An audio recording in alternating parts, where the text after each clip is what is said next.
Hi everyone, welcome to Balu IQ online classes. ఈ వీడియోలో మనం డిస్కస్ అయ్యే టాపిక్ ఏంటంటే ఇండియన్ పాలిటిక్స్ సంబంధించి కొన్ని ఇంపార్టెంట్ ఎంసీక్యూస్ని డిస్కస్ చేసుకుందామండి. మరి మనందరికీ తెలిసిన పాలిటీ అనేది అన్ని కాంపిటేటివ్ ఎగ్జామ్స్కి ఇంపార్టెంటే. గ్రూప్ 1 కానీ, గ్రూప్ 2 కానీ, ఎస్ఐపిసికి కానీ, అలాగే సెంట్రల్ ఎగ్జామ్స్ అయినటువంటి ఎస్ఎస్సి కానీ, ఆర్ఆర్బీ ఎగ్జామ్స్ కూడా మనకు చాలా ఇంపార్టెంట్ అనమాట. మరి ఈరోజు మనం కొన్ని ఇంపార్టెంట్ ఎంసీక్యూస్ని డిస్కస్ చేద్దామండి. మరి before going to the video, మీరు కనుక ఫస్ట్ టైం బాలు ఐక్యూ ఛానల్ని విజిట్ చేస్తుంటే ఛానల్ని సబ్స్క్రైబ్ చేసుకోండి, అలాగే వీడియోని లైక్ చేసి మీ ఫ్రెండ్స్తో షేర్ చేసుకోండి. మరి ఏపీ గ్రూప్ 2కి సంబంధించినటువంటి నోటిఫికేషన్ మనకి సెప్టెంబర్ 15 రాబోతుందని చెప్పేసి మనకి జాబ్ క్యాలెండర్ అయితే అనౌన్స్ చేయడం జరిగిందండి. మరి దీన్ని దృష్టిలో పెట్టుకొని మనం ప్రిలిమినరీకి ఒక కోర్సు, అలాగే ప్రిలిమ్స్ అండ్ మెయిన్స్కి సంబంధించినటువంటి ఒక కోర్సు, 2 కోర్సెస్ అయితే మనం బాలు ఐక్యూ యాప్లో లాంచ్ చేయడం జరిగిందండి. మరి ప్రిలిమినరీ కోర్స్ అయితే మీకు 6 మంత్స్కి ఉంటుంది, 1 ఇయర్కి ఉంటుంది. 6 మంత్స్కి మీకు 1799 అండి. అలాగే 999 వచ్చేసి మనకి 1 ఇయర్కి అనమాట ప్రిలిమ్స్ కోర్స్ ఇది. మరి 999కి 6 మంత్స్కి ప్రిలిమ్స్ కమ్ మెయిన్స్ అనమాట. అంటే మీరు 999 పే చేస్తే ప్రిలిమ్స్కి మెయిన్స్కి సరిపోతుంది. అలాగే 6 మంత్స్ వ్యాలిడిటీ అది. ఒకవేళ మీకు 1 ఇయర్ వ్యాలిడిటీ కావాలనుకుంటే 1499 అనమాట. ఇది మనకు ప్రజెంట్ బాలు ఐక్యూ యాప్లో అవైలబుల్ ఉంది.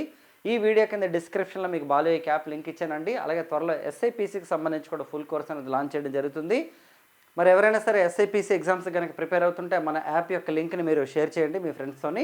మరి ఫస్ట్ క్వశ్చన్ చూద్దామండి. రైట్, భారతదేశంలో కేంద్ర ప్రభుత్వంపై తొలిసారిగా అవిశ్వాస తీర్మానాన్ని ప్రతిపాదన చేసింది ఎవరంట? మనకి సెంట్రల్ గవర్నమెంట్ మీద మనకి నో కాన్ఫిడెన్స్ మోషన్ పెడుతూ ఉంటారనమాట. ఓకే, నరేంద్ర మోదీ గారి ప్రభుత్వం మీద పెట్టారు, మన్మోహన్ సింగ్ గారి ప్రభుత్వం మీద పెట్టారు. ప్రతి గవర్నమెంట్ మీద కూడా నో కాన్ఫిడెన్స్ మోషన్ అనేది ఉంటుంది. ఓకే, మరి అవిశ్వాస తీర్మానాన్ని ఎవరండి పెడతారంటే మనకి అపోజిషన్ పార్టీ పెడుతుందన్నమాట. అపోజిషన్ ఎవరైతే ఉంటారో వాళ్ళు పెడతారనమాట. మరి ఈ అపోజిషన్ పార్టీకి సంబంధించి మొట్టమొదటి ప్రతిపాదన ఎవరు చేశారంటే, అంటే భారతదేశంలో ఓకే ఎవరు నో కాన్ఫిడెన్స్ మోషన్ పెట్టారు ఇండియాలో అంటే ఎవరి మీద అంటే జవహర్లాల్ నెహ్రూ గారి ప్రభుత్వం మీద అనమాట. మరి ఎవరు పెట్టారు చూద్దాం, ఆప్షన్స్ చూద్దాం. Shyam Prasad Mukherjee, JB Kripalani, AK Gopalan and Jayaprakash Narayan అండి. ఆన్సర్ వచ్చేసి మనకి జేబీ కృపలాని గారు అనమాట యాక్చువల్లీ. సో జేబీ కృపలాని గారు ఎవరంటే మనకి భారతదేశానికి స్వతంత్రం వచ్చినప్పుడు ఇండియన్ నేషనల్ కాంగ్రెస్ యొక్క ప్రెసిడెంట్గా ఉన్నారండి. మనం మోడర్న్ హిస్టరీలో చదువుతాం. అలాగే మనకి రాజ్యాంగ పరిషత్తులో కూడా ఫండమెంటల్ రైట్స్ ఏదైతే మనకి కమిటీ ఉంటుందో ఆ కమిటీకి చైర్పర్సన్గా సర్దార్ వల్లభాయ్ పటేల్ గారు ఉంటే, సబ్ కమిటీకి చైర్మన్గా మనకి జేబీ కృపలాని గారు ఉన్నారనమాట. అలాగే జేబీ కృపలాని గారి యొక్క వైఫ్ సుచేత కృపలాని గారు వచ్చేసి మనకి first women chief minister of India అనమాట. ఉత్తరప్రదేశ్కి ఉన్నారు ఆమె. మరి జేబీ కృపలాని గారు ఎందుకు పెట్టారంటే మనకి నెహ్రూ గారికి ప్రభుత్వం మీద మనకి ఓకే పంచశీల ఒప్పందం అండి. పంచశీల ఒప్పందం అనేది మనకి ఇండియాకి చైనాకి జరిగిందనమాట. కానీ చైనా అనేది దాన్ని బ్రేక్ చేసి ఓకేనండి భారతదేశం మీద యుద్ధం ప్రకటించింది. సో 1962లో మనకి యుద్ధం వచ్చింది. అట్ ద సేమ్ టైం ఏంటంటే మనకి ఓకే ఆర్టికల్ 352 ప్రకారం తీసుకుంటే మనకి నేషనల్ ఎమర్జెన్సీ కూడా విధించడం జరిగిందనమాట ప్రభుత్వం. ఓకేనండి, మరి ఈ అవిశ్వాస తీర్మానానికి 62 ఓట్లు మాత్రం పడ్డాయండి సపోర్ట్గా. అలాగే 347 మంది వ్యతిరేకించారు. దీంతో అవిశ్వాస తీర్మానం ఓడిపోయింది. అంటే అవిశ్వాస తీర్మానం ఓడిపోయిందంటే ప్రభుత్వం గెలిచినట్టు అనమాట. ఇక్కడ గుర్తుపెట్టుకోండి మీరు, ఒకటి నో కాన్ఫిడెన్స్ మోషన్, రెండోది వచ్చేసి మనకి కాన్ఫిడెన్స్ మోషన్ అంటారండి. నో కాన్ఫిడెన్స్ మోషన్ అంటే అపోజిషన్ పార్టీ పెడుతుంది, అంటే ప్రభుత్వం యొక్క పనితీరు మీద ఓకే వాళ్ళు తీసుకున్న నిర్ణయాల మీద అనమాట నో కాన్ఫిడెన్స్ మోషన్ నోటీస్ ఇస్తారండి. దీనికి కనీసం సభలో 50 మంది మద్దతు ఉండాలన్నమాట. స్పీకర్కి నోటీస్ ఇస్తే స్పీకర్ అనమాట ఒకవేళ దాన్ని ఆమోదిస్తే, అంటే చర్చకి ఇవ్వాలని అనుకుంటే ఓకే కొంత టైం ఇస్తారనమాట. అంటే ఒక కొద్ది రోజులు టైం ఇచ్చి పలానా డేట్ని మీరు డిస్కస్ చేయండి అని చెప్పేసి చెప్తారండి. ఒకవేళ స్పీకర్ కనుక దాన్ని రిజెక్ట్ చేస్తారనుకోండి example, so no confidence motion అనేది జరగదనమాట. ఒకవేళ నో కాన్ఫిడెన్స్ మోషన్ అనేది ప్రభుత్వం మీద పెట్టి ఒకవేళ అపోజిషన్ గెలిచింది అనుకోండి ఎగ్జాంపుల్, అప్పుడు ప్రభుత్వం రాజీనామా చేయాలి. ఒకవేళ అవిశ్వాస తీర్మానం ఓడిపోయింది అనుకోండి ఎగ్జాంపుల్, ప్రభుత్వం రాజీనామా చేయాల్సిన అవసరం ఉండదు. మరి నో కాన్ఫిడెన్స్ మోషన్ ఇది. మరి కాన్ఫిడెన్స్ మోషన్ అంటే అర్థం ఏంటి? కాన్ఫిడెన్స్ మోషన్ అన్న ఫ్లోర్ టెస్ట్ అన్న ఒకటే అనమాట. దీన్ని బల పరీక్ష లేదా విశ్వాస తీర్మానం అంటారండి. మరి ఇది ఎప్పుడు పెడతారంటే ప్రభుత్వానికి పూర్తి మద్దతు లేనప్పుడు, అంటే ప్రభుత్వం కనుక మైనారిటీలో ఉందనుకోండి. జనరల్గా తీసుకుంటే ఒక ప్రభుత్వం ఏర్పాటు చేయడానికి కావాల్సినటువంటి కనీస మద్దతు ఎంత అంటే 273 సీట్లు భారతదేశంలో లోక్సభలో. మరి ఒకవేళ 273 లేదనుకోండి ప్రభుత్వానికి, అంటే సింగిల్ లార్జెస్ట్ పార్టీ అని అవ్వచ్చు, లేదా ఎలియన్స్ లేదా కోయిలేషన్ అయినా సరే అవ్వచ్చు అనమాట. యాక్చువల్లీ వాళ్ళకి లేదనుకోండి మద్దతు, అప్పుడు రాష్ట్రపతికి కనుక చెప్తే రాష్ట్రపతి ఏం చేస్తారంటే మీ యొక్క విశ్వాసాన్ని నిరూపించుకోండి అని చెప్పేసి అనమాట ప్రభుత్వానికి చెప్తే ప్రధానమంత్రే పెడతారనమాట విశ్వాస తీర్మానాన్ని. సో కాబట్టి అలా భారతదేశంలో విశ్వాస తీర్మానం ద్వారా ఓడిపోయినటువంటిది ఎవరంటే మనకి విశ్వనాథ్ ప్రతాప్ సింగ్ గారు ఓడిపోయారండి, భారతీయ జనతా పార్టీ మద్దతు ఉపసంహరించుకోవడంతో. అలాగే చౌదరి చరణ్ సింగ్ గారు కూడా విశ్వాస తీర్మానాన్ని ఫేస్ చేయాల్సి వచ్చింది, కానీ ఆయన పార్లమెంట్ సమావేశాలకు అటెండ్ కాకుండా రిజైన్ చేయడం జరిగింది. అలాగే అటల్ బిహారీ వాజ్పేయి గారు కూడా మనకి ఒక్క ఓటు తేడాతో అనమాట ఓడిపోవడం జరిగిందనమాట. సో కాబట్టి గుర్తుపెట్టుకోండి, ఫ్లోర్ టెస్ట్ అండ్ అవిశ్వాస తీర్మానం అనేది చాలా చాలా ఇంపార్టెంట్. ప్రధానమంత్రి మీద అంటే కేంద్ర ప్రభుత్వం మీద పెడతారు. ఒకవేళ ఇందులో కనుక ఓడిపోయినట్లయితే అవిశ్వాస తీర్మానంలో కనుక ఎవరైతే పెట్టారో వాళ్ళు ఓడిపోతే ప్రభుత్వం రాజీనామా చేయక్కర్లేదు. కానీ విశ్వాస తీర్మానంలో కనుక ఎవరైతే పెడతారో వాళ్ళు ఓడిపోతే మాత్రం ప్రభుత్వం రాజీనామా చేయాలి. చాలా చాలా ఇంపార్టెంట్. అయితే ఇక్కడ గుర్తుపెట్టుకోండి, ఒకవేళ నో కాన్ఫిడెన్స్ మోషన్ ద్వారా కనుక ప్రభుత్వం పడిపోయింది అనుకోండి, లోక్సభ రద్దు కాదు. ఎందుకంటే లోక్సభలో వేరే పార్టీకి ఛాన్స్ ఉంటుందన్నమాట. యాక్చువల్లీ అప్పుడు ఎవరు గవర్నమెంట్ ఫామ్ చేయకపోతే మాత్రం లోక్సభ రద్దు అవుతుంది. ఓకేనా, ఇది చాలా ఇంపార్టెంట్ పాయింట్, గుర్తుంచుకోవాలి. సో నెక్స్ట్ చూడండమ్మా, రెండో క్వశ్చన్, పార్లమెంట్ లైబ్రరీ కమిటీకి సంబంధించి క్రింది ప్రకటనలో సరైనది ఏంటంట. మరి ఆప్షన్స్ చూద్దామండి. ఓకే, ఇందులో 12 మంది సభ్యులు ఉంటారట, ఇందులో 6 రాజ్యసభ సభ్యులు ఉంటారంట.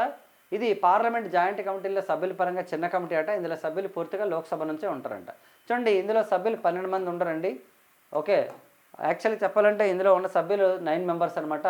6 మెంబర్స్ లోక్సభ నుంచి, రాజ్యసభ నుంచి 3 మెంబర్స్ ఉంటారండి. అలాగే మరి చిన్న కమిటీ కరెక్టే, ఎందుకంటే పార్లమెంట్ కమిటీల్లో షార్టెస్ట్ కమిటీ ఏది అంటే మనకి ఓకే ఏదండి లైబ్రరీ కమిటీ అనమాట. ఇందులో 9 మంది ఉంటారన్నమాట సభ్యులు. మరి కేవలం లోక్సభ నుంచే ఉంటారన్నది కరెక్ట్ కాదండి. కానీ మరి కేవలం లోక్సభ నుంచి మాత్రమే ఉండేటటువంటి కమిటీ ఏదంటే మనకి ఒక ఫైనాన్స్ కమిటీ ఉందండి, అది ఎస్టిమేట్స్ కమిటీ అనమాట. ఎస్టిమేట్స్ కమిటీలో 30 మెంబర్స్ ఉంటారండి, ఆల్ మెంబర్స్ ఫ్రమ్ లోక్సభ అనమాట. ఓకేనండి. సో కాబట్టి 9 మెంబర్స్ ఉన్నటువంటి కమిటీ ఇది పార్లమెంట్ జాయింట్ కమిటీల్లో చిన్న కమిటీ అని చెప్పొచ్చు మనం. ఓకేనండి. సో నెక్స్ట్ చూస్తే మనకి చూడండి, కమిటీలు చాలా ఇంపార్టెంట్ అండి మనకి. ఓకే, జాయింట్ పార్లమెంటరీ కమిటీలు అనేది సపరేట్ మనకి. ఓకే, అది మనకి జేపీసీలు వేరు. అలా కాకుండా ఈ జాయింట్ పార్లమెంటరీ కమిటీ కాన్సెప్ట్ ఏంటంటే లోక్సభకి రాజ్యసభకి కలిపి ఉంటాయి. కొన్ని లోక్సభలో సపరేట్గా, రాజ్యసభలో సపరేట్గా ఉంటాయి అనమాట. పార్లమెంటరీ కమిటీల మీద ఒక వీడియో చేద్దాం మనం సపరేట్గాను. అలా కాకుండా ఫైనాన్స్ కమిటీలు కూడా ఉంటాయి అనమాట. ఫైనాన్స్ కమిటీలు ఏంటి మనకి పబ్లిక్ అకౌంట్స్ కమిటీ ఉంటుంది, ఎస్టిమేట్స్ కమిటీ ఉంటుంది. అలాగే మూడోది వచ్చేసి మనకి ఏంటండి అంటే పబ్లిక్ అండర్టేకింగ్ కమిటీ ఉంటుంది అనమాట. మరి ఈ 3 కమిటీల్లో ఓల్డెస్ట్ కమిటీ అంటే చెప్పండి మీరు. పార్లమెంటరీ కమిటీల్లో ఓల్డెస్ట్ కమిటీ ఏది? ఓకేనండి, భారతదేశంలో మనకి అతి పురాతనమైనటువంటి కమిటీ ఏదో మీకు తెలిస్తే కామెంట్ బాక్స్లో ఆన్సర్ పెట్టండి. నెక్స్ట్ అండి, లాభదాయక పదవుల చట్టం ఏ సంవత్సరంలో చేశారంట అంటే మా అర్థం ఏంటంటే ఆఫీస్ ఆఫ్ ప్రాఫిట్ అండి.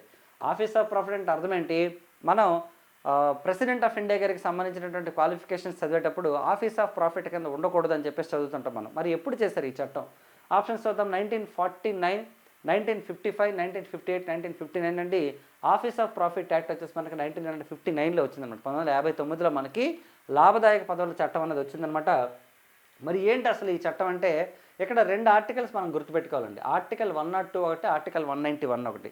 ఆర్టికల్ 102 ప్రకారం ఏంటండి అంటే disqualification of the parliament member గురించి చెప్తుంది యాక్చువల్ మనకి. ఓకేనండి, ఒకవేళ కనుక ఒక పదవిలో ఉంటూ అంటే 2 శాలరీస్ తీసుకున్నాను అనుకోండి ప్రభుత్వం నుంచి, 2 శాలరీలు తీసుకోకూడదు. ఎందుకంటే ఇప్పుడు ఒక ప్రభుత్వ ఎంప్లాయీ కనుక రాష్ట్రపతిగా పోటీ చేయాలనుకోండి, తన యొక్క పదవికి రాజీనామా అంటే తన యొక్క జాబ్కి రిజైన్ చేయాలి. అలాగే ఒక ఎమ్మెల్యేగా కానీ ఎంపీగా కానీ పోటీ చేయాలన్నా సరే చాలామంది మీరు నోటీస్ చేస్తుంటారు, ఐఏఎస్లు ఐపీఎస్లు ఎవరైనా పాలిటిక్స్లోకి వస్తే లేదా గవర్నమెంట్ ఎంప్లాయీస్ ఎవరైనా వస్తే వాళ్ళు ఏంటంటే వాళ్ళ యొక్క పోస్ట్కి రిజైన్ చేసేస్తారనమాట. అంటే గవర్నమెంట్ నుంచి 2 శాలరీలు ఉండకూడదనే కాన్సెప్ట్ మనకి లాభదాయక పదవుల చట్టం, ఆఫీస్ ఆఫ్ ప్రాఫిట్ అంటారు దీన్ని. మరి ఆఫీస్ ఆఫ్ ప్రాఫిట్ ప్రకారం ఏంటంటే మనకి ఆర్టికల్ 102 ప్రకారం కనుక 2 జాబులు ఉండి 2 శాలరీలు ఉంటాయి. ఓకే, ఒక శాలరీ ఉంటే పర్లేదు. ఇప్పుడు ప్రైమ్ మినిస్టర్ ఆఫ్ ఇండియా ఉన్నారండి, ఎక్స్ అఫీషియల్ చైర్మన్ ఆఫ్ నీతి ఆయోగ్ అనమాట. ప్రధానమంత్రిగా శాలరీ ఉంటుంది కానీ నీతి ఆయోగ్ చైర్మన్గా శాలరీ ఉండదు. ఓకేనండి, అలా అనమాట. అలా కాకుండా ప్రధానమంత్రిగా నీతి ఆయోగ్ చైర్మన్గా శాలరీలు ఉన్నాయనుకోండి, 2 ఎగ్జాంపుల్, అప్పుడు మనకి ఆఫీస్ ఆఫ్ ప్రాఫిట్ కిందకి వస్తుంది అనమాట యాక్చువల్లీ. కానీ ఓకే, అది ఆఫీస్ ఆఫ్ ప్రాఫిట్ ఎందుకు రాదు ప్రజెంట్ ప్రధానమంత్రికి సంబంధించి. మరి ఆర్టికల్ 102 ప్రకారం ఓకే, ఇద్దరు అంటే ఒక వ్యక్తి కనుక 2 శాలరీలు తీసుకుంటూ ఉంటే అప్పుడు వాళ్ళు డిస్క్వాలిఫై అవుతారు. అలాగే శాసనసభలు అంటే ఎమ్మెల్యేలు కానీ అనుకోండి ఎగ్జాంపుల్, ఆర్టికల్ 191 ప్రకారం కనుక వాళ్ళకి డిస్క్వాలిఫికేషన్ ప్రాసెస్ ఉంటుందండి. ఇందులో మనకి వన్ ఆఫ్ ది కాన్సెప్ట్స్ ఏంటంటే మనకి లాభదాయక పదం అంటే ఆఫీస్ ఆఫ్ ప్రాఫిట్ అనమాట. మరి ఆర్టికల్ 58లో 2 ప్రకారం తీసుకుంటే రాష్ట్రపతి, మరి ఆర్టికల్ 64 ప్రకారం ఉపరాష్ట్రపతి, ఆర్టికల్ 158లో 2 ప్రకారం గవర్నర్ కూడా ఆదాయాన్ని ఇచ్చే లాభదాయక పదవిని చేపట్టరాదు. అయితే 1959లో మనకి ఈ లాభదాయక పదవుల చట్టం అనేది వచ్చిందండి. చాలా ఇంపార్టెంట్. ఎప్పుడు వచ్చిందంటే మనకి 1959లో వచ్చింది. ఈ చట్టం ప్రకారం కొన్ని లాభదాయక పదవులు కాదు. ఓకే, కనుక ఆ పదవులు చేపట్టిన సభ్యత్వం కోల్పోవడం. ఎందుకంటే ఆ పదవులకి శాలరీస్ ఉండవు అనమాట actually. Okay, office of profit కింద కొన్ని పదవులు రావన్నమాట. ఓకే, అలాంటి పదవులు చేపట్టినప్పటికి కూడాను అది ప్రాబ్లం ఉంది. నెక్స్ట్ చూడండి, క్రింది వారిలో తాత్కాలిక రాష్ట్రపతిగా పని చేయని వారు ఎవరంట. క్రింది వారిలో టెంపరీ ప్రెసిడెంట్గా ఎవరు చేయలేదు అంట. ఓకే, ఆప్షన్స్ చూద్దాం. వివి గిరి, జస్టిస్ మహమ్మద్ హిదయతుల్లా, బీడీ జెట్టి అండ్ సర్వేపల్లి రాధాకృష్ణన్ అండి. మరి తాత్కాలిక రాష్ట్రపతిగా చేయకుండా ఉన్నది ఎవరనంటే మనకి సర్వేపల్లి రాధాకృష్ణన్ గారు అనమాట. ఎందుకంటే సర్వేపల్లి రాధాకృష్ణన్ గారు ఉపరాష్ట్రపతిగా చేశారు కానీ టెంపరీ ప్రెసిడెంట్గా చేయలేదన్నమాట. మరి టెంపరీ ప్రెసిడెంట్గా ఫస్ట్ చేసింది ఎవరంటే వివి గిరి గారండి. మనకి జాకిర్ హుస్సేన్ గారు మరణం తర్వాత ఆ గ్యాప్ ఏదైతే వచ్చిందో ఆ గ్యాప్లో అనమాట వివి గిరి గారు వచ్చేసి టెంపరీగా ప్రెసిడెంట్గా ఉన్నారండి కొన్నాళ్ళ పాటు. కానీ అంటే అప్పటికి ఆయన వైస్ ప్రెసిడెంట్ అనమాట వివి గిరి గారు. కానీ ఏమైందంటే ఆయన కూడా రాష్ట్రపతి ఎన్నికల్లో పోటీ చేయడంతో ఆయన కూడా రాజీనామా చేసి మళ్ళీ ప్రెసిడెంట్గా ఎన్నికవ్వడం జరిగిందనమాట. మరి నెక్స్ట్ తీసుకుంటే మహమ్మద్ హిదయతుల్లా గారు అండి. మహమ్మద్ హిదయతుల్లా గారు వచ్చేసి మనకి 2 సార్లు తాత్కాలిక రాష్ట్రపతిగా చేశారండి. ఒకసారి ఎప్పుడు చేశారంటే వివి గిరి గారు తాత్కాలిక రాష్ట్రపతిగా ఉంటూ ఆయన రాష్ట్రపతి ఎన్నికల్లో పోటీ చేయడానికి ఉన్నటువంటి తాత్కాలిక రాష్ట్రపతి పదవికి రిజైన్ చేసిన తర్వాత అప్పుడు చీఫ్ జస్టిస్గా ఉన్నట్టు మహమ్మద్ హిదయతుల్లా గారు అప్పుడు చీఫ్ జస్టిస్ అనమాట. ఆయన సుప్రీంకోర్టు చీఫ్ జస్టిస్గా ఉంటూ మనకి ఆయన తాత్కాలిక రాష్ట్రపతిగా చేశారు. అలాగే రెండోసారి ఎప్పుడు చేశారంటే మనకి జియానీ జైల్ సింగ్ గారి టైంలో అనమాట మనకి తాత్కాలిక రాష్ట్రపతిగా చేయడం జరిగిందనమాట. ఆయన అప్పుడు వైస్ ప్రెసిడెంట్గా ఉన్నారు. మరి బీడీ జెట్టి గారు కూడా మనకి ఒకసారి వైస్ ప్రెసిడెంట్గా చేశారండి. మనకేంటంటే మనకి ఎవరైతే ఫక్రుద్దీన్ అలీ అహ్మద్ గారి యొక్క మరణం తర్వాత అనమాట కొన్నాళ్ళ పాటు బీడీ జెట్టి గారు కూడా మనకి తాత్కాలిక రాష్ట్రపతిగా చేయడం జరిగిందనమాట. సో మొత్తం 3 మనకి తాత్కాలిక రాష్ట్రపతులు అండి. మరి సర్వేపల్లి రాధాకృష్ణన్ గారు మాత్రం మొదటిసారిగా ఉపరాష్ట్రపతిగా ఉండి రాష్ట్రపతి అయినటువంటి తొలి వ్యక్తిగా చెప్పొచ్చు మన సర్వేపల్లి గారి గురించి. ఓకేనండి. ఈయన వచ్చేసి మనకి 1962 నుంచి 67 దాకా మనకి రాష్ట్రపతిగా చేశారు. నెక్స్ట్ చూద్దామండి. సమాచార హక్కు చట్టంలో మొత్తం సెక్షన్స్ సంఖ్య ఎంత అంటే ఇది ఫస్ట్ టైం నేను ఇలాంటి క్వశ్చన్ ఇవ్వలేదు ఎప్పుడున్నో. అంటే ఒక చట్టంలో ఉన్నటువంటి సెక్షన్స్, ఎందుకంటే I felt it is a little bit interesting అనమాట, అందుకని ఇచ్చాను మీకు నేను. 32, 35, 36, 31 అండి. మీరు అబ్జర్వ్ చేస్తే ఏ చట్టంలో అయినా సరే సెక్షన్స్ ఉంటాయి కంపల్సరీగాను. ఈవెన్ మన ఏపీ రీఆర్గనైజేషన్ యాక్ట్లో కూడా 108 సెక్షన్స్ ఉన్నాయన్నమాట యాక్చువల్లీ కదండి. సో మరి సమాచార హక్కు చట్టాల్లో సెక్షన్ల సంఖ్య ఎంత? 32, 35, 36, 31 అండి, 31 అండి. వాస్తవానికి తీసుకుంటే ఆర్టీఐ అనేది మనకి 2005లో వచ్చిందండి. 2005లో మనకి రైట్ టు ఇన్ఫర్మేషన్ చట్టం వచ్చిందనమాట. మరి అమల్లోకి వచ్చినటువంటి డేట్ తీసుకుంటే మనకి అక్టోబర్ 12 అండి, 12 అక్టోబరు 2005లో మనకి అమల్లోకి వచ్చిందనమాట. ఒకసారి చూడండి, అక్టోబర్ 12, 2005 మనకి అమల్లోకి వచ్చింది. 6 చాప్టర్లు ఉన్నాయి, అలాగే 31 సెక్షన్స్ ఉన్నాయండి. ప్రభుత్వ పరిపాలనలో ట్రాన్స్పరెన్సీ అలాగే అకౌంటబిలిటీని పెంచడంతో పాటు జనరల్గా ఏంటంటే మనకి ఏదైనా సరే సమాచారం కావాలనుకోండి నెల రోజుల్లోగా ఇస్తారనమాట. ఓకేనండి, నెల రోజుల్లోగా మనం సమాచారాన్ని పొందే హక్కు ఉంటుంది. ఒకవేళ నెల రోజుల్లో కనుక మనకు సమాచారం రాకపోయినట్లయితే దానికి సంబంధించి మళ్ళీ ఫర్దర్గా కూడా యాక్షన్ తీసుకునే అవకాశం ఉంటుందన్నమాట. చాలా పవర్ఫుల్ యాక్ట్ అనమాట ఇది. యాక్చువల్లీ దీన్ని పాశుపతాస్త్రంగా కూడా చెప్తారు మనకి రాజకీయాల్లో మాట్లాడేటప్పుడు. రైట్, నెక్స్ట్ చూడమ్మా. రాష్ట్ర పబ్లిక్ సర్వీస్ కమిషన్ యొక్క చైర్మన్ మరియు సభ్యుల యొక్క పదవి విరమణ వయస్సు 60 నుండి 60 సంవత్సరాలకు పెంచినటువంటి రాజ్యాంగ సవరణ ఇది. Which of the following constitution amendment increased the retirement age from 60 to 62 అండి for the public service commission chairman as well as members అనమాట. మరి ఏ రాజ్యాంగ సవరణ ద్వారా పెంచారు? 42, 43, 41, 40 అండి. ఆన్సర్ వచ్చేసి మనకి 41 అండి. 41వ రాజ్యాంగ సవరణ ద్వారా ఏం చేశారంటే మనకి పెంచడం జరిగిందనమాట. సో మరి 41st కాన్స్టిట్యూషనల్ అమెండ్మెంట్ ఏదైతే ఉందో దీని ప్రకారం మనకి public service commission chairman and members యొక్క పదవి విరమణ వయసు పెంచడం జరిగిందండి. అంటే ఇప్పుడు యూపీఎస్సీ చైర్మన్ కానీ మెంబర్స్ అయితే మనకి 65 ఇయర్స్ ఉందన్నమాట. ఒక రాష్ట్రంలో పబ్లిక్ సర్వీస్ కమిషన్ అయితే మనకి ఆర్టికల్ నెంబర్ 315 ప్రకారం మనకి పబ్లిక్ సర్వీస్ కమిషన్ ఉంటుంది. ఇన్ఫ్యాక్ట్ యూపీఎస్సీ కూడా ఆర్టికల్ 315. మనకి భారతదేశంలో ఆర్టికల్ 315 ప్రకారం central union public service commission ఉంటే సెంట్రల్లో, స్టేట్ లెవెల్లో తీసుకుంటే state public service commissions. Example తీసుకుంటే మనకి Andhra Pradesh public service commission APPSC, అలాగే టీజీ పబ్లిక్ సర్వీస్ కమిషన్ అంటే మనకి టీజీపీఎస్సీ అంటే తెలంగాణ పబ్లిక్ సర్వీస్ కమిషన్. అలాగే ఏదైనా సరే 2 రాష్ట్రాలకు ఒకటే పబ్లిక్ సర్వీస్ కమిషన్ ఉంటే దానికి ఉమ్మడి పబ్లిక్ సర్వీస్ కమిషన్ అంటారండి. స్టేట్ లెవెల్లో public service commission chairman members యొక్క పదవి విరమణ వయసు మనకి 62 అనమాట. ఒకప్పుడు 60 ఉండేది, 41st అమెండ్మెంట్ ద్వారా మార్చారు. అయితే చాలాసార్లు మనకి ఇంట్రెస్టింగ్ అడిగిన క్వశ్చన్ ఏంటంటే మనకి ఒక దేశంలో రాష్ట్రపతి ద్వారా గవర్నర్ ద్వారా నియమించబడి రాష్ట్రపతి ద్వారా తొలగించబడేది ఎవరు అని అడిగితే మనకి ఆ రాష్ట్ర గవర్నర్ ద్వారా ఎవరు అపాయింట్ అవుతారు? Public service commission chairman and members appoint అవుతారనమాట. కానీ రిమూవల్ ప్రాసెస్ మాత్రం కేవలం రాష్ట్రపతి మాత్రం చేయగలరు. అంటే వాళ్ళు ఒకేలా 6 సంవత్సరాల తర్వాత కానీ లేదంటే సెట్ అయిన ఏజ్ లిమిట్ అంటే రిటైర్మెంట్ ఏజ్ వచ్చినప్పటికీ వాళ్ళు రిటైర్ అయిపోతే పర్వాలేదు, కానీ ఒకవేళ రిమూవ్ చేయాలంటే మాత్రం గవర్నర్ చేయడం కుదరదండి, కేవలం ప్రెసిడెంట్ ఆఫ్ ఇండియా మాత్రమే రిమూవ్ చేయాలి. అది కూడా సుప్రీంకోర్టు ఇచ్చినటువంటి ఒక రిపోర్ట్ ద్వారా మాత్రం రిమూవ్ చేస్తారనమాట. చాలా చాలా ఇంపార్టెంట్. ఇది మనకి నెంబర్ ఆఫ్ టైమ్స్ మనకి పబ్లిక్ సర్వీస్ ఎగ్జామ్స్లో అడిగారు మనకి. ఓకేనండి. రైట్, నెక్స్ట్ చూడండి. అంతర్రాష్ట్ర మండలి ఏర్పాటు ఏ ప్రధానమంత్రి కాలంలో జరిగిందంట. ఓకేనండి. అంతర్రాష్ట్ర మండలి అంటే ఏంటి, మనకి ఇంగ్లీష్లో మనకి ఇంటర్ స్టేట్ కౌన్సిల్ అనమాట. ఒక రాష్ట్రానికి లేదా 2 లేదా 3 రాష్ట్రాల మధ్య ఒక సమన్వయం కుదర్చడం కోసం మనకి ఇండియన్ కాన్స్టిట్యూషన్లో ఒక ఆర్టికల్ ద్వారా మెన్షన్ చేశారండి. It's a constitutional body. కాకపోతే రాజ్యాంగబద్ధ సంస్థ అయినప్పుడు కూడా దాన్ని ఏర్పాటు చేస్తేనే దానికి కొన్ని చట్టబద్ధత, రాజ్యాంగబద్ధత ఇస్తేనే అందులో కొన్ని సెక్షన్స్ వచ్చి ఇంప్లిమెంట్ అవుతాయి అనమాట. భారత రాజ్యాంగంలో మనకు 1950లో మెన్షన్ చేశారు, కానీ అది ఇంప్లిమెంటేషన్లోకి రాలేదనమాట. కానీ ఒక ప్రధానమంత్రి గారి కాలంలో ఇంప్లిమెంటేషన్లోకి వచ్చింది. మరి ఎవరు ఆ ప్రధానమంత్రి చూద్దాం. ఆప్షన్స్ అండి: చంద్రశేఖర్, విశ్వనాథ ప్రతాప్ సింగ్, పివి నరసింహారావు అండ్ అటల్ బిహారీ వాజ్పేయి అండి. విశ్వనాథ ప్రతాప్ సింగ్ గారి ప్రభుత్వం అండి. 1990లో విపి సింగ్ గారు ప్రధానమంత్రిగా ఉన్న టైంలో మనకి ఇంటర్ స్టేట్ కౌన్సిల్ని ఏర్పాటు చేశారండి. మరి ఇంటర్ స్టేట్ కౌన్సిల్ అనేది ఏ ఆర్టికల్ ద్వారా ఏర్పాటు అవుతామంటే 263 263వ ఆర్టికల్ ద్వారా మనకి ఇంటర్ స్టేట్ కౌన్సిల్ అనేది ఏర్పాటు అవుతుందన్నమాట, అంతర్రాష్ట్ర మండలి. దీన్ని విపి సింగ్ గారి ప్రభుత్వంలో మనకి ఏర్పాటు చేశారు. మరి అలాగే నెక్స్ట్ అబ్జర్వ్ చేసినట్లయితే విశ్వనాథ ప్రతాప్ సింగ్ గారు ఏంటి, ఇండియాలో మనకి షెడ్యూల్డ్ కాస్ట్ అండ్ షెడ్యూల్డ్ ట్రైబ్స్కి సంబంధించినటువంటి ఎస్సీ అండ్ ఎస్టీ అట్రాసిటీస్ యాక్ట్ని కూడా తీసుకొచ్చింది మనకి విశ్వనాథ ప్రతాప్ సింగ్ గారి ప్రభుత్వంలోనే. అలాగే భారతదేశంలో ఓబీసీలకు రిజర్వేషన్ ఇచ్చినటువంటి ప్రధానమంత్రి కూడా మనకి విపి సింగ్ గారేనండి. ఇన్ఫ్యాక్ట్ చెప్పాలంటే మనకి ఓబీసీలకు రిజర్వేషన్ ఇమ్మని చెప్పిన కమిటీ ఏది అంటే మండల్ కమిషన్ అనమాట. ఈ మండల్ కమిషన్ అపాయింట్ చేసింది ఎవరంటే అంటే మళ్ళీ మొరార్జీ దేశాయ్ గారు. సో మొరార్జీ దేశాయ్ గారు అనమాట 1977లో అధికారంలోకి వచ్చిన తర్వాత ఎప్పుడైతే మండల్ కమిషన్ అపాయింట్ చేశారో మండల్ కమిషన్ ఏం చెప్పింది, భారతదేశంలో 34% బీసీసీ ఉన్నప్పటికీ 27% రిజర్వేషన్ ఇవ్వాలంటే ఆ టైంలో అప్పుడు 34 ఓకేనండి, రిజర్వేషన్ 27% ఇమ్మని చెప్పేసి చెప్పడం జరిగిందనమాట. సో దాన్ని ఇంప్లిమెంట్ చేసినటువంటి ప్రధానమంత్రి ఎవరంటే మనకి ఓకే విశ్వనాథ్ ప్రతాప్ సింగ్ గారు. చాలా చాలా ఇంపార్టెంట్. ఓకేనన్నా. రైట్, నెక్స్ట్ క్వశ్చన్ చూద్దామండి. స్థానిక సంస్థల్లో రీకాల్ వ్యవస్థను ప్రవేశపెట్టిన రాష్ట్రం ఏదంట. ఓకే, లోకల్ బాడీస్లో రీకాల్ అంటే ఏంటో నేను చెప్తాను. ఫస్ట్ ఆన్సర్ చూద్దాం. కేరళ, మధ్యప్రదేశ్, వెస్ట్ బెంగాల్ అండ్ బీహార్ అండి. ఆన్సర్ వచ్చేసి మనకి మధ్యప్రదేశ్ అనమాట. ఏంటి అసలు ఎంతకి రీకాల్ సిస్టమ్ అంటే, రీకాల్ అంటే అర్థం ఏంటంటే ఇది ప్రత్యక్ష ప్రజాస్వామ్యంలో ఉంటుందండి. ఏంటి ప్రత్యక్ష ప్రజాస్వామ్యం అంటే, డెమోక్రసీ 2 రకాలు, ఒకటి డైరెక్ట్ డెమోక్రసీ, రెండోది ఇండైరెక్ట్ డెమోక్రసీ అనమాట. డైరెక్ట్ డెమోక్రసీ అంటే అర్థం ఏంటంటే ప్రజలు నేరుగా వాళ్ళ యొక్క రిప్రజెంటేటివ్ని ఎన్నుకుంటారు.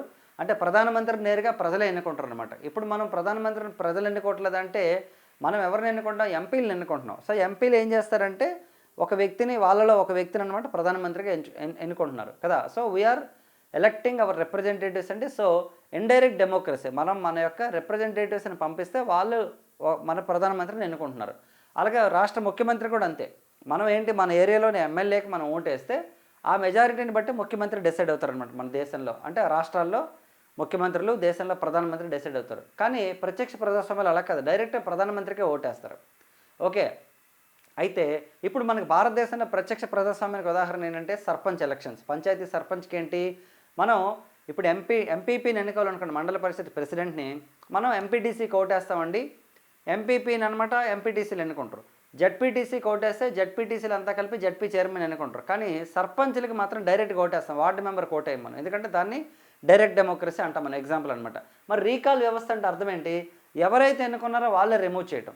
మరి సర్పంచ్ని మనం డైరెక్ట్గా ఎన్నుకుంటున్నాం కదా, మనం రిమూవ్ చేయగలమా, చేయలేం. ఎవరు చేస్తారు, కలెక్టర్ గారు రిమూవ్ చేయగలరు అనమాట. ఒక జిల్లా కలెక్టర్ అనమాట. సర్పంచ్ కనుక చెక్ పవర్ని మిస్యూజ్ చేస్తే రిమూవ్ చేయగలరు అనమాట యాక్చువల్లీ. సో కాబట్టి ఇండియాలో ఓకే ఈవెన్ సర్పంచ్ పదవికి కూడా మనకి రీకాల్ సిస్టమ్ లేదండి. కానీ అలా రీకాల్ వ్యవస్థని ప్రవేశపెట్టినటువంటి రాష్ట్రం ఏదంటే మధ్యప్రదేశ్ అండి. వాళ్ళు ఏంటంటే అక్కడ మున్సిపాలిటీలు, కార్పొరేషన్ అనమాట ఇంట్రడ్యూస్ చేయడం జరిగిందనమాట భారతదేశంలో. ఎందుకంటే డైరెక్ట్ డెమోక్రసీలో మనకి రెఫరెండం అని చెప్పేసి, అలాగే ప్లెబిసైట్ అని చెప్పేసి, ఇనిషియేటివ్ అని చెప్పేసి, రీకాల్ అని కొన్ని సిస్టమ్స్ ఉంటాయన్నమాట. ఓకే, వీటిని బట్టి మనకి ఏంటి డైరెక్ట్ డెమోక్రసీ ఉంటుంది. ఓకే, చాలా చాలా ఇంపార్టెంట్ రీకాల్ వ్యవస్థ అనేది. ఇదివరకు నేను ఒకసారి చెప్పినట్టు గుర్తు నాకు. ఓకేనండి. చూడండి, 73వ రాజ్యాంగ సవరణ తర్వాత 3 స్థాయిల్లో సంస్థల గ్రామ స్వరాజ్ పేరుతో ప్రత్యక్ష ఎన్నికలు నిర్వహించినటువంటిది. ఓకేనండి మనకి. అయితే ఇక్కడ మనం గుర్తుపెట్టుకోవాల్సిన విషయం ఏంటంటే చాలా ఇంపార్టెంట్ పాయింట్. ఇప్పుడు వాస్తవానికి తీసుకుంటే లోకల్ బాడీ ఎలక్షన్స్లో చాలా ఇంప్లిమెంటేషన్స్ ఉన్నాయండి. భారతదేశంలో పంచాయతీల్లో 1/3% ఎవరికి, మహిళలకు ఇవ్వాలి యాక్చువల్లీ. కానీ 50% రిజర్వేషన్ ఇచ్చినటువంటి మొట్టమొదటి రాష్ట్రం మనకి బీహార్. ఒక్కొక్క రాష్ట్రం ఒక్కొక్కటి చేశారనమాట యాక్చువల్లీ. ఇప్పుడు ఎగ్జాంపుల్ తీసుకుంటే కేరళ ఉంది. కేరళలో ఏం చేస్తారంటే లబ్ధిదారులు ఉంటారు కదా, అంటే ఏదైనా సరే ఒక పథకం ప్రవేశపెట్టినప్పుడు బెనిఫిషియర్స్ ఉంటారు కదా, ఆ బెనిఫిషియర్స్ని గ్రామ సభ ద్వారా సెలెక్ట్ చేస్తారనమాట. గ్రామ సభ పెడతారు అక్కడ. అంటే మనకు తెలుసు కదా, article 243A of the constitution ప్రకారం మనకి గ్రామ సభ ఉంటుంది. అందులో ఆ ఊరిలో ఉన్నటువంటి ఓటర్లంతా కూడా గ్రామ సభలో సభ్యులు అనమాట. ఆ ఓటర్ల ద్వారా అనమాట ఎవరెవరు లబ్ధిదారులను ఎంపిక చేస్తారనమాట. కేరళలో ఎంపిక చేస్తారు అలాగా. చాలా ఇంపార్టెంట్ అండి మనకి. ఓకే, లోకల్ బాడీస్ చాలా ఇంపార్టెంట్. ఓకేనండి, రైట్. సో ఇవ్వండి ఈ వీడియోకి సంబంధించినటువంటి క్వశ్చన్స్. ఓకే, మనం ఇండియన్ పాలిటీలో ఇంకా డిస్కస్ చేద్దాం, వీలైతే టాపిక్ వైజ్ డిస్కస్ చేద్దాం. Okay, I'm also planning for live sessions in YouTube అనమాట. మీకు యాప్లో రికార్డెడ్ సెషన్స్ ఉంటాయి, మీకు ఫ్రెష్ కంటెంట్ ఏదైతే ఉంటుందో దాన్ని అప్డేట్ చేసి పెట్టడం జరుగుతుంది అందరు ఫ్యాకల్టీస్కి సంబంధించినవి, ఇంక్లూడింగ్ మై క్లాసెస్. అలాగే త్వరలో అంటే ఒక 1 వీక్ ఆర్ 10 days తర్వాత we are going to start live sessions అనమాట. వీలైతే ఎవ్రీడే పెడదాం, లేదంటే అట్లీస్ట్ ఆల్టర్నేటివ్ డేస్లో పెడదాం. మీకు మార్నింగ్ ఒక వీడియో, ఈవినింగ్ ఒక వీడియో కంపల్సరీగా వస్తుందండి. ఏపీపీఎస్సీ గ్రూప్ 2కి ఎవరైతే ప్రిపేర్ అవుతున్నారో, లేదా ఏపీఎస్సీ ఎగ్జామ్స్కి ఎవరు ప్రిపేర్ అవుతారో వాళ్ళకి ప్రస్తుతానికి, ఎందుకంటే ఏపీలో మనకి జాబ్ క్యాలెండర్ వచ్చింది కాబట్టి, ఒకవేళ టీజీలో కనుక జాబ్ క్యాలెండర్ నోటిఫికేషన్ వస్తే టీజీకి సంబంధించి కూడా డెఫినెట్గా చేస్తానండి. సో కాబట్టి వాళ్ళ యొక్క ప్రిపరేషన్ స్ట్రాటజీ ఏదైతే ఉందో అది కూడా చెప్తాను నేను. సో ప్రస్తుతానికి ఏపీకి సంబంధించిన కంటెంట్ చేస్తాను. అయితే తెలంగాణకి సంబంధించిన స్టూడెంట్స్ కూడా ప్రిపేర్ అవ్వచ్చు. మీకు ఏదైతే పాలిటీ కానీ ఇండియన్ హిస్టరీ ఇవన్నీ ఉంటాయి కదా, ఇవన్నీ ప్రిపేర్ అవ్వచ్చు. మీకు త్వరలో ఎవరైతే తెలంగాణ ఎగ్జామ్స్కి ప్రిపేర్ అవుతున్నారో వాళ్ళకి ఓకే తెలంగాణ హిస్టరీ స్టార్ట్ అవుతుంది. వితిన్ 2 daysలో నేను మీకు కోర్స్ అనేది లాంచ్ చేయడం జరుగుతుంది. సో దానికి సంబంధించి కూడా మనం డీటెయిల్స్ చెప్తామండి. మరి మన యాప్ని మీరు డౌన్లోడ్ చేసుకొని AP group 2 prelims and mains course తీసుకోవాలనుకుంటే బాలు ఐక్యూ అని చెప్పేసి మీరు గూగుల్ ప్లేస్టోర్లో సెర్చ్ చేయండి, లేదంటే ఈ వీడియో కింద డిస్క్రిప్షన్ లింక్ ఇచ్చాను, దాని ద్వారా మీరు డౌన్లోడ్ చేసుకోండి. మీరు ఇండివిజువల్ సబ్జెక్ట్స్ తీసుకోవచ్చు, కాంబినేషన్ కోర్సెస్ తీసుకోవచ్చు, ఫుల్ కోర్సెస్ తీసుకోవచ్చు, ఎనీథింగ్ అనమాట బేస్డ్ ఆన్ యువర్ ఇంట్రెస్ట్ అండి. నెక్స్ట్ వీడియోలో మళ్ళీ కలుద్దాం. Thank you so much and wish you all the best.